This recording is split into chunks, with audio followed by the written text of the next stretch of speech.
পবিত্র রমজান মুবারকের প্রথম জুমা আল্লাহ পাক রব্বুল আলামিন আজকে কোরআন হাদিস থেকে কিছু বলার এবং তদনুযায়ী আমল করার তৌফিক নসিব করুন। সকলে বলি আমিন।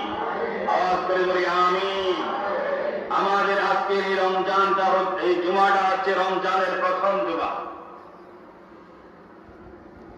এই মাসটা হচ্ছে রমজান মুবারক মাস।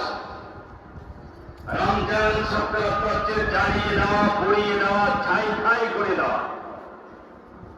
রমজান শব্দের অর্থ হচ্ছে জ্বালিয়ে দেওয়া, পুড়িয়ে দেওয়া। কি জ্বালাইবে, কি পুড়াইবে? বাড়িঘর কি জ্বালাবে?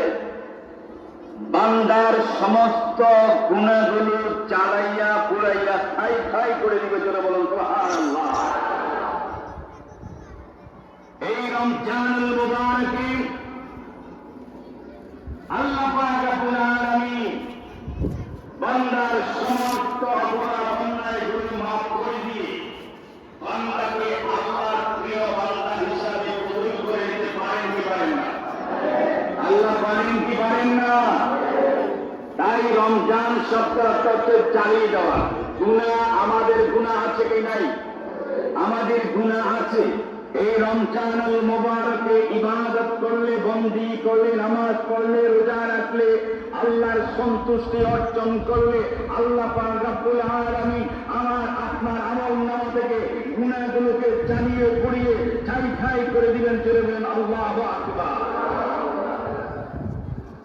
তাই সেই রমজানুল মুবারকে আমরা ইবাদত বন্দেগী করতে চাই কি চাই না?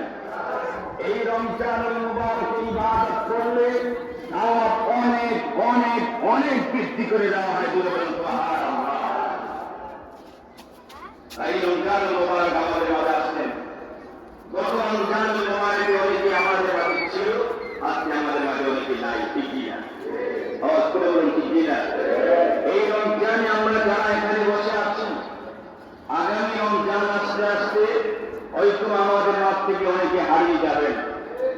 তাই এই রমজানুল মুবারককে জীবনের শেষ রমজান মনে করে, জীবনের শেষ রমজান মনে করে ইবাদত বন্দেগী করে আল্লাহর সান্নিধ্য লাভ করতে হবে কি হবে না? মনে করতে হবে এই রমজানটা আমার জন্য জীবনের শেষ রমজান। আল্লাহ আমার এই রমজানের উসিলা করে আমার জীবনের অপরাধ অন্যায়গুলো, জানা অজানা, শিরকি, বেদাতি, ইচ্ছা, যত রকমের গুনাহ করেছি, আল্লাহ এই রমজানের উসিলা করে আমার বিগত বছরের গুনাহগুলো মাফ করে দাও। আল্লাহ মাফ করতে পারি যদি চাওয়ার মতো চাইতে পারি, করার মতো করতে পারি, অবশ্যই অবশ্যই আল্লাহ আমার আপনাকে সারা দিবেন। যদি টাকার মতো ডাকতে না পারি, যাওয়ার মতো চাইতে না পারি,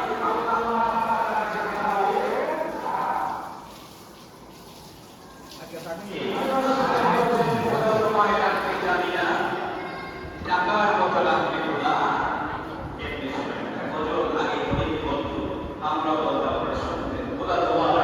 ডাকতে জানি না।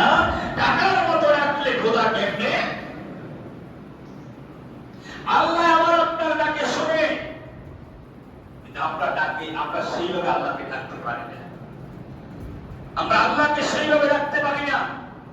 আমরা আজকে মসজিদে আসছি, এখন হুজুরের ওয়াজ শুনতেছি, ভালো লাগতেছে, মনে মনে বলি আল্লাহর গুনাহ করতাম না, কিন্তু মসজিদ থেকে বের হয়ে গেলে আমার গুনাহর কাজে লিপ্ত হয়ে যায়।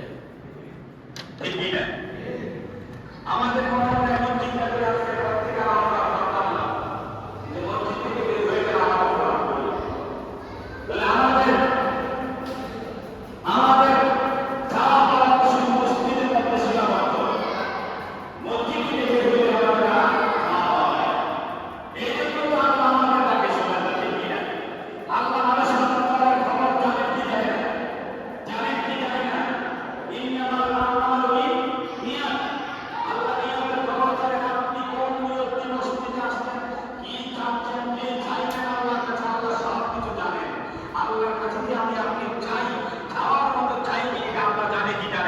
যদি খাওয়ার মতো আল্লাহর কাছে চাইতে পারি, আল্লাহ আমাকে দিতে রাজি।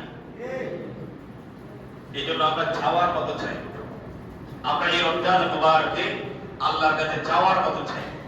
চাওয়ার মতো না চাইলে আমরা আল্লাহর কাছে কিছুই পাবো না। জীবনের শেষ রমজান